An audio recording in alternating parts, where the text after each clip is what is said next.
just remember being asleep and I hear a million pieces of glass just crashing. Celeste! And I just ran out of bed.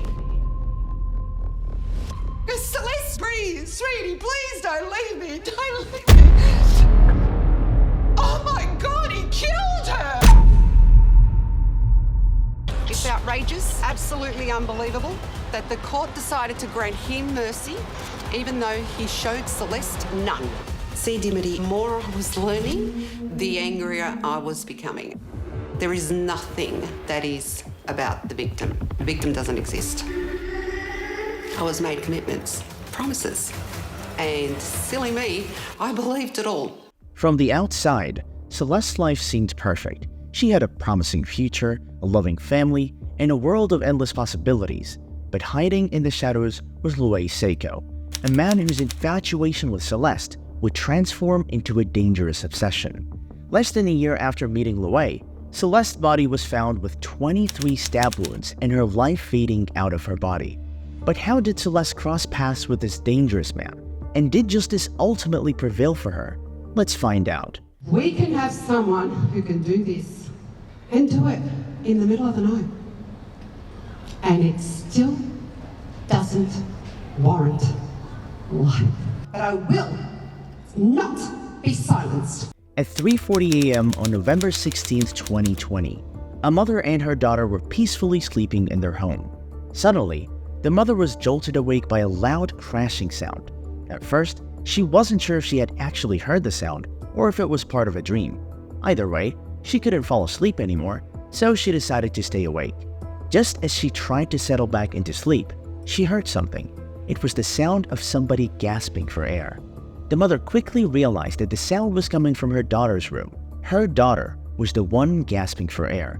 The realization snapped the mother fully into reality. This mother was Aggie DeMiro, and her daughter was Celeste Manno. Aggie quickly sprung into action and called emergency services. She doesn't know CPR, but she tries her best to breathe into her daughter's mouth. Aggie doesn't know what she's doing. There is blood everywhere, and her daughter is hurt somehow, but she doesn't know where and how. In exactly 2 minutes and 39 seconds later, an ambulance arrived. While the ambulance was pulling in, the man who would later be identified as Celeste's killer was pulling out of the driveway. When the paramedics got to the scene, they had to pull Aggie off of Celeste. Aggie would go on to state to the court months after this incident that she would never get that image out of her mind. Celeste Manno was born on November 22, 1996, in Melbourne, Australia. She was the cherished daughter of Tony Manno and Aggie DeMiro. She also had an older brother named Alessandro. From the earliest days of her childhood, Celeste's passion for dance ignited a spark within her that radiated joy and light to all who knew her. With every graceful movement, she became a beacon of happiness. Her infectious energy spread like wildfire to everyone who was fortunate enough to be in her presence. She would eventually go on to be a cheerleader in high school. Whether she was performing or simply sharing a laugh with friends, Celeste's warmth and genuine spirit never failed to leave a lasting impression. From her dazzling smile to her gentle demeanor, Celeste had a way of making even the most mundane moments feel extraordinary. Celeste shared a very strong bond with her mother Aggie. Everyone around them could testify to Aggie's love for her daughter. She loved to spend time with Celeste, and she even continued to tuck her daughter into bed, even as Celeste entered adulthood. In June 2019, Celeste had established herself as a team leader at a call center where she worked at. It was during this time that she encountered Luay Sako, a 35-year-old man she barely knew. Luay was Celeste's co-worker, but they barely had any interactions with each other. One fateful day, Luay got fired from his job at the call center, and Celeste was instructed to escort him out of the office building. While escorting him, Celeste was taken aback when he suddenly kissed her on the cheek. She was so shocked by the act that she didn't say anything to Luay. When she got home though, she confided in her mother about the embarrassing incident. Aggie was stunned, but she told Celeste it was nothing for her to worry about. In her words, Luay probably just had a harmless crush on Celeste. Despite the discomfort she felt by the encounter, Celeste remained focused on her budding romance with Chris Risdale. Chris was another one of Celeste's colleagues at the call center, and she was in love with him. Since she talked to her mother about it, Celeste didn't think too much about the incident with Luay. She chose to move past it. believing it to be an isolated occurrence that didn't really mean anything. Not too long after Luay got fired, he found Celeste's Instagram account and reached out to her. In his messages to her, Luay expressed his infatuation with Celeste's captivating smile and eyes. Celeste was mortified. She had thought the kiss was a one-time thing, but the fact that this man went through the trouble to find her social media account scared her. She was concerned by his advances, so once again, Celeste confided in her mother. Aggie was also surprised, but she told Celeste that the best thing to do would be for her to shut things down. So, Celeste did just that. She told Luay she wasn't interested in him, and that she would appreciate it if he stopped contacting her. But that didn't work. Instead, Luay's fixation on her seemed to intensify. He began to bombard Celeste with even more intimate messages. In these messages, he would talk about how she was his reason to live and how he was willing to sacrifice anything to be with her. Once again, Celeste politely rejected him and pleaded with him to stop contacting her because he was making her uncomfortable. And like before, Luay refused. His messages grew even more insistent and even hostile over time. Celeste finally made the decision to block him, but that still didn't work. Luay continued to relentlessly pursue her. When he couldn't reach her with his current account, he started drafting new profiles. With these new profiles, he would continue to process his love for Celeste. At this point, Celeste was tired of Luay's harassment that didn't seem to end. She eventually chose to start ignoring Luay's messages altogether. She thought that by doing this, he would finally stop reaching out to her and she would be at peace. Little did she know that she was mistaken. When Luay realized that Celeste was ignoring him, he got even more desperate. He went from sending her only a few messages per day to bombarding her with tons of texts nearly every hour. Among all the messages he sent to Celeste, a particular one stood out. In the message, Celeste got to experience Luay's anger for the first time. Luay accused Celeste of being just like the other girls. He promised that he would devote every ounce of energy to proving to the world that he was somebody. In the same message, he vowed to no longer contact her. However, Luay would not go on to keep this promise. When Celeste was getting these messages, Chris, her boyfriend, was starting to get tired of what was happening. He couldn't stand to see the anguish of witnessing the toll that the relentless harassment took on his girlfriend. Celeste was so scared that she wasn't even acting like herself anymore. The girl who used to be so bright and lively was starting to lose the sparkle in her eyes. She had stopped eating and sleeping. It was as if the stalking and consistent harassment had taken over her entire life. Chris wasn't the only one bothered by what was happening to Celeste. Aggie was too. She spoke to Celeste and told her that they needed to do something about Luay and they needed to do it fast. Aggie mentioned to Celeste that she was worried that before long, Luay would discover Celeste's home address. She suggested that they go see the authorities about it, but to her surprise, Celeste said no. Celeste dismissed her other worries and told her that it was probably just a small obsession. According to Aggie, Celeste said that Luay would probably start to lose interest in her soon, especially since she wasn't reciprocating his advances. Unfortunately, Celeste's optimism about the whole situation turned out to be unfounded. Luay didn't stop. He continued harassing her, and with every message he sent, Celeste grew more and more uncomfortable. At this point, it was already difficult to stop the escalating nightmare that was coming. After enduring 6 months of relentless torment and unwanted attention from Luay, Celeste finally had enough. She went to her mother and told her that she had reached her breaking point. It was finally time to do something about Luay. Both mother and daughter decided to seek help from their local police station. However, when they got to the station, they were faced with utter disappointment. The police officer they met wasn't too keen on taking their complaint seriously. The officer informed them that Luay's actions did not constitute a crime.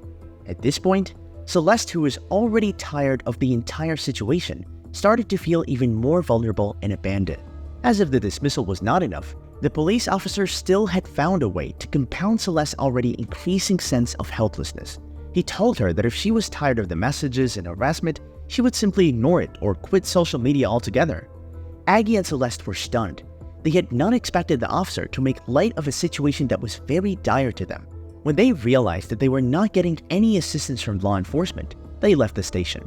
The officer's dismissal led to something even more serious. Celeste's ordeal began to worsen over the next few months. At this point, things had gotten bad. Really, really bad. Luay's behavior had escalated to the point where he was starting to stalk Celeste outside her workplace at the call center. After stalking her for a while, what Aggie feared finally came to pass.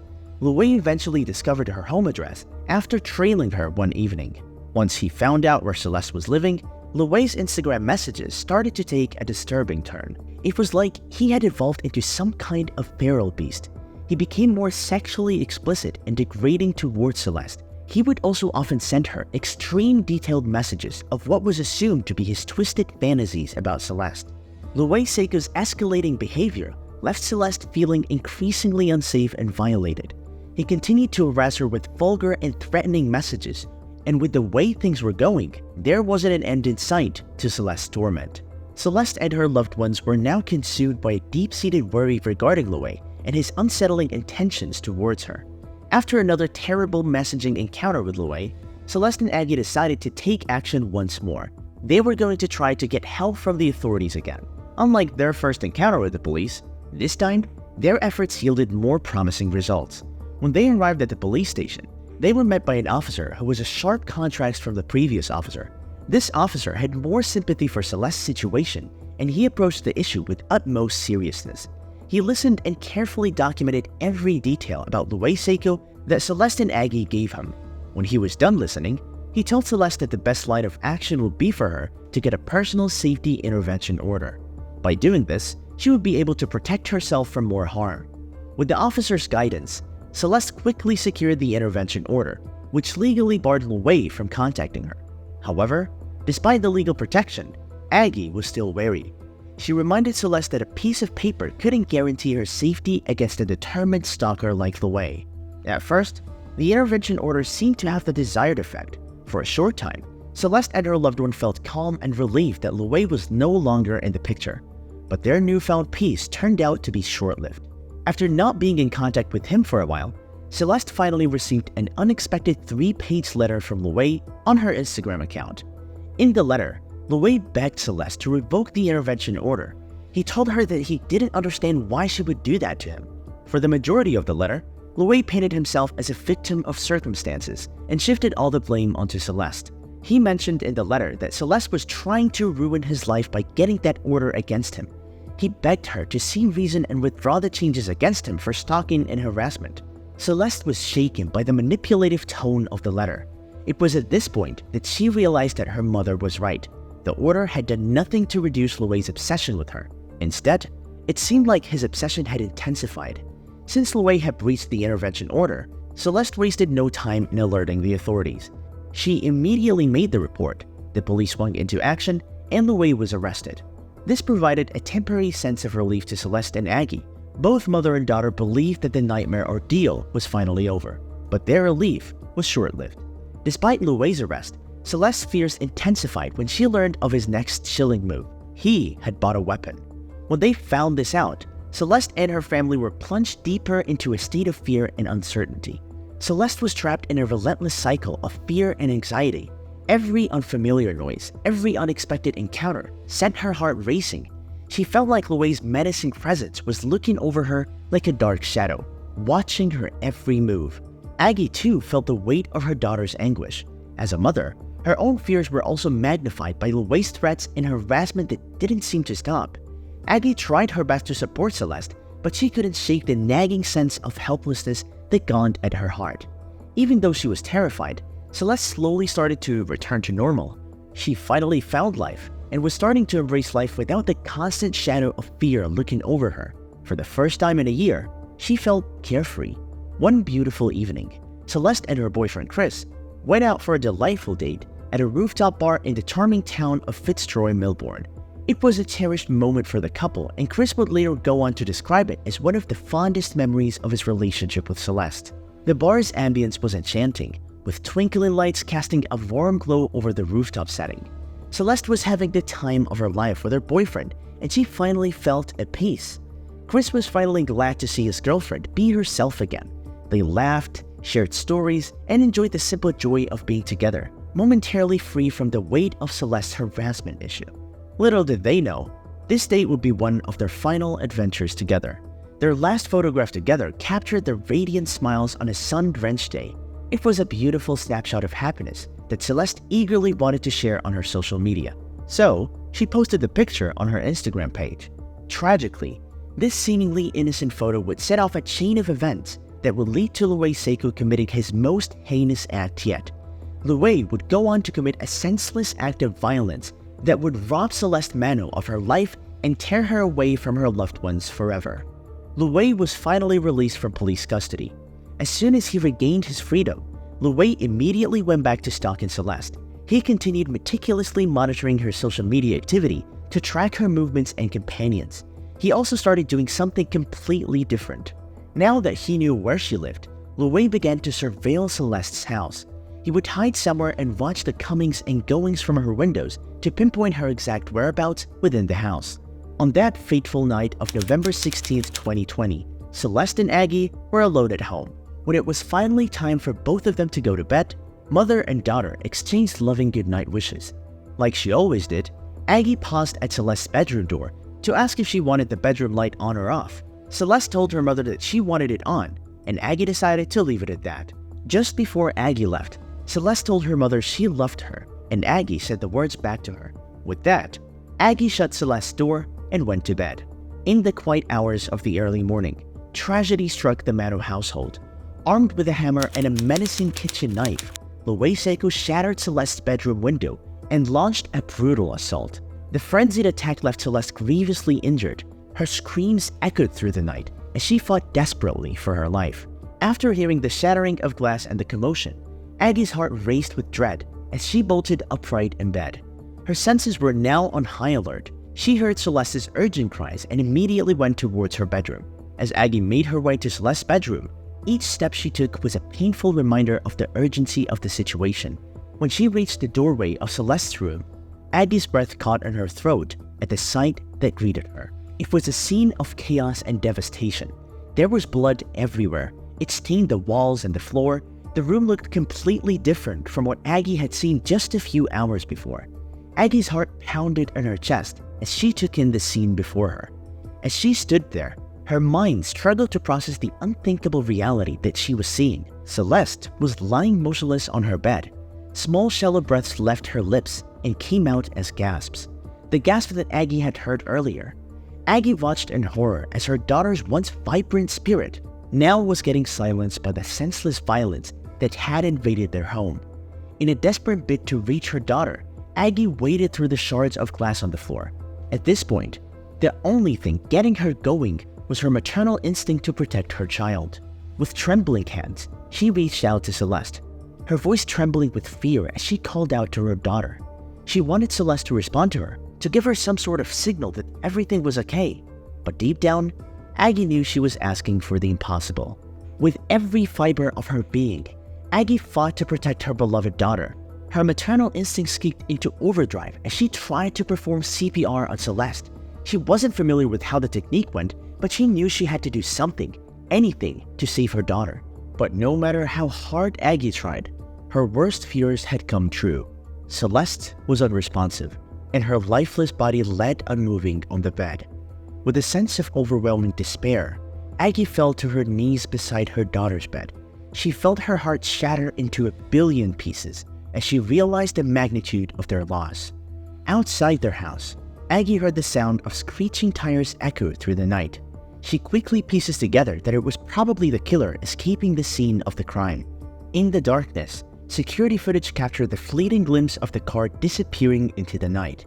The security footage would later go on to show Luay's face behind the steering wheel. Before she started performing a weak version of CPR on her daughter, Aggie had called emergency services. With tears streaming down her face, Aggie clung to the hope that the ambulance had arrived in time to save Celeste. As the car revved out of the driveway, the ambulance arrived at the crime scene. When the first responders entered the room, everything suddenly seemed like a blur to Aggie. There were so many voices and sounds around her, but she couldn't focus on any of them. All she could think about, every one of her instincts, was focused on protecting her daughter. But it was already too late.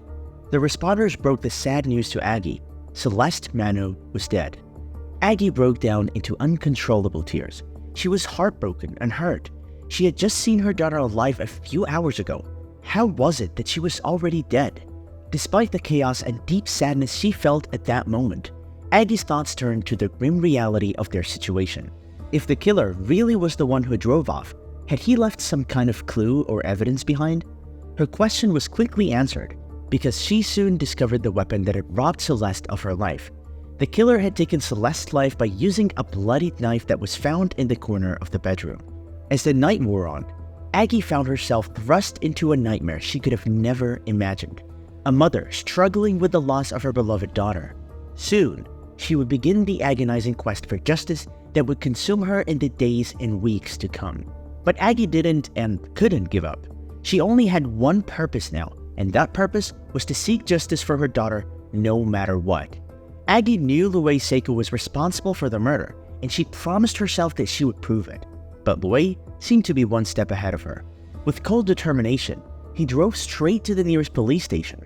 At first, one would think that he was going there to admit to his crime, and while he did indeed do that, he also did something that shocked the authorities. Luay boldly asked the officers to take his life.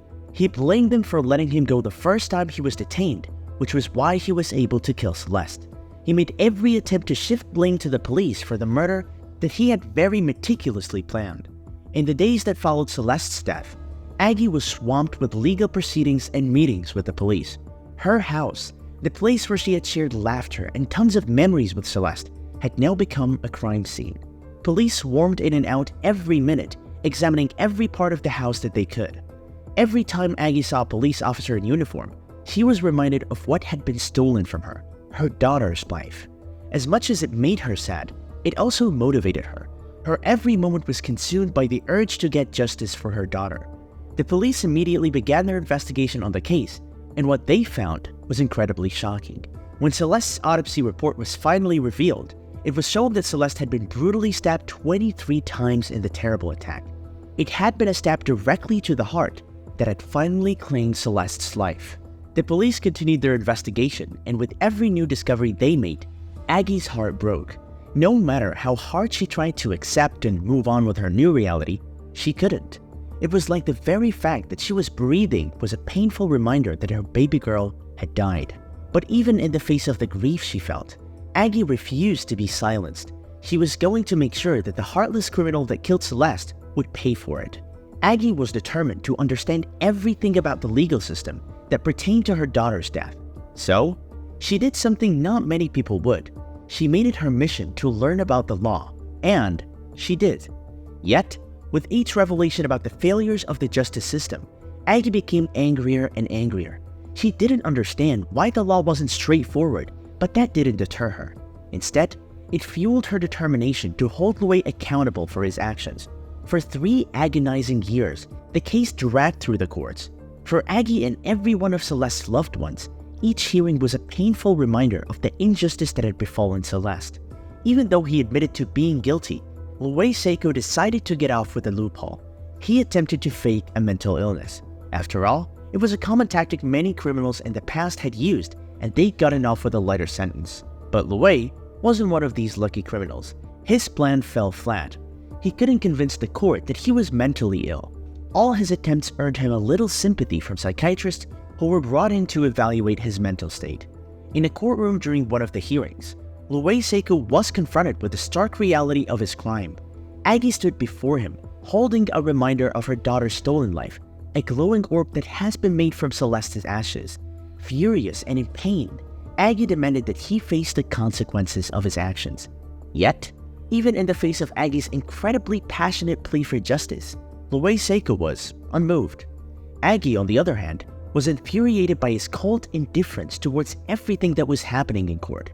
Eventually, the day for Luay to receive his sentence came. His fate was sealed with a sentence of at least 30 years behind bars. Aggie was once again heartbroken. The Hall of Victory was a little solace for losing her only daughter. She wasn't satisfied with the judge's ruling, and she made sure everyone knew that. The family of murder victim Celeste Manno have led a march through the city demanding tougher sentencing laws. Her stalker turned killer was jailed for 36 years, but Miss Manno's mother wants him locked up for life. Standing outside the Victorian Supreme Court, Aggie, with Celeste's grieving father and brother by her side, spoke out against the systemic failures that allowed her daughter's killer to escape the fate he really deserved. God, sweetheart, did I fail you? Because I don't know how the hell I slept through this. And that I have to carry for the rest of my life. This is for literally every victim that has gone through a case like this, and we need to fight for all of them. We've made a lot of noise today, and we'll keep making noise. They need to change. We're going to make this an annual event. We're not going away. We'll make it an annual event, a ride for Celeste. Aggie told the press journalists gathered outside the courtroom that she was not satisfied with Luay's sentence. She wanted him to get the life sentence, but unfortunately, he didn't. Everyone within earshot could hear the anger in her voice as she condemned the authorities who had failed to protect Celeste. There and then, she made a vow to fight and make sure that her daughter's death would not be in vain.